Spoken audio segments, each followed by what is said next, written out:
اللہ تعالیٰ نے اپنے محبوب نبی صلی اللہ تعالیٰ علیہ وسلم کو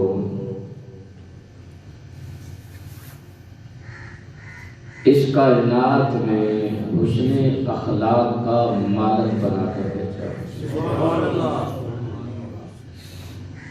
فرمایا وَإِنَّكَ لَعَلَىٰ خُلُقٍ عَظِيمٍ،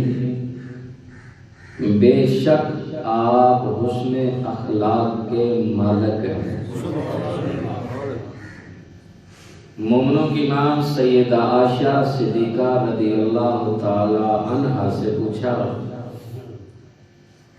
کہ حضور کا اخلاق کیا ہے؟ تو آپ نے فرمایا میرے نبی کا، میرے کریم آقا کا اخلاق اللہ کا قرآن ہے۔